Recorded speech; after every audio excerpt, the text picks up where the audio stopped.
নমস্কার বন্ধুরা, দীপাস কিচেনে আপনাদের সবাইকে স্বাগত। আমি একটু গরম জল বসিয়ে দিয়েছি, ফুলকপি রোস্ট করব আজকে, সেটাই আপনাদের সাথে শেয়ার করব। তো চলুন কিভাবে আমি করি এটা দেখে নিই। একটু ফুলকপিটা আমি ধুয়ে রেখেছি, ফুলকপিটা আমি ভাবাতে একটু জাস্ট ভাবিয়ে নেব। নুন দিয়ে দেবো, আমি একটু নুন দিয়ে দিলাম। এটা জাস্ট একটু ভাবাতে দেবো, হালকা ভেবে গেলেই আমি নামিয়ে নেবো এটা।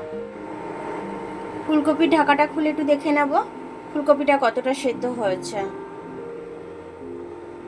ফুলকপিতে অনেক পোকামাকড় থাকে, তো সে কারণে ফুলকপিটা আমি একটু ভাবিয়ে নিচ্ছি, তারপরে সব মশলা আমি আপনাদের সাথে শেয়ার করছি।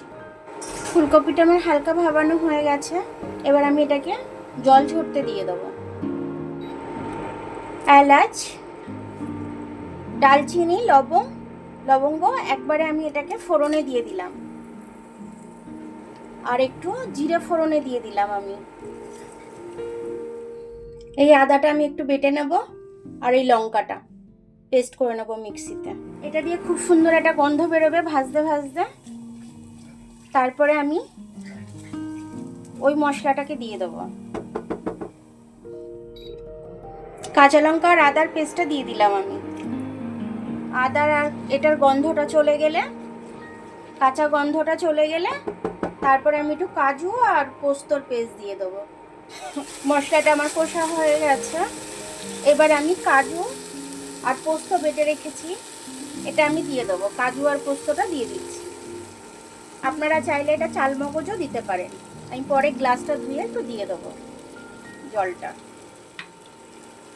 চালমগজ আর কাজুও দিতে পারেন, আমার কাছে চালমগজটা ছিল না, পোস্তটা ছিল, তার জন্য পোস্ত আর কাজুটা আমি দিয়ে দিয়েছি এর মধ্যে।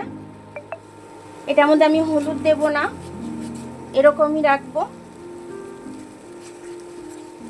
এবার ফুলকপিটা দিয়ে দেবো আমি এর মধ্যে।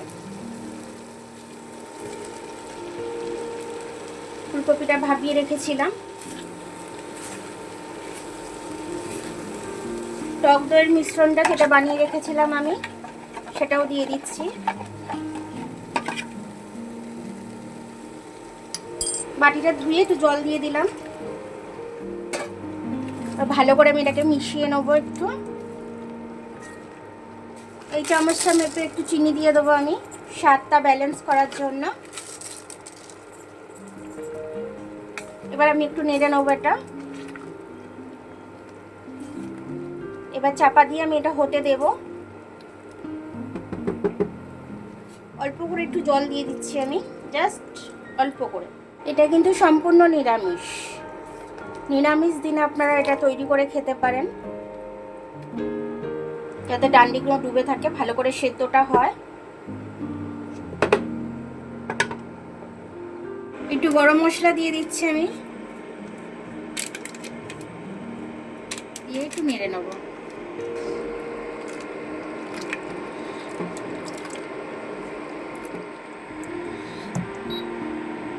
দেখুন আমার ফুলকপির রোস্টটা খুব সুন্দরভাবে হয়ে গেল। আপনারাও এরকমভাবে করে নেবেন, ফুলকপির সিজন এখন রয়েছে, ফুলকপির সিজনে ফুলকপির এরকম রোস্ট অনেক কিছুই খাওয়া যায়। তা আমি আজকে ফুলকপির রোস্টই করলাম, করে আমি এটা আমি রুটি দিয়ে খেতে পারবো, নান দিয়ে খেতে পারবেন, আপনারা ভাত দিয়ে খেতে পারবেন, তারপরে ফ্রাইড রাইস দিয়ে খেতে পারবেন, অনেক কিছু দিয়ে এটা খাওয়া যেতে পারে। খুব সুন্দরও হয়েছে, টেস্টি হয়েছে। তো আমার ভিডিওটা দেখার জন্য অনেক অনেক ধন্যবাদ। আমার ভিডিওটা যদি আপনাদের পছন্দ হয়, লাইক, সাবস্ক্রাইব, বেল আইকনটা একটু টিপে দেবেন। আর যদি ফেসবুক থেকে দেখেন, লাইক আর ফলোটা একটু করে দেবেন। আবার কাল দেখা হবে নতুন রেসিপির সাথে, ততক্ষণ আপনারা ভালো থাকবেন, আমি আসছি।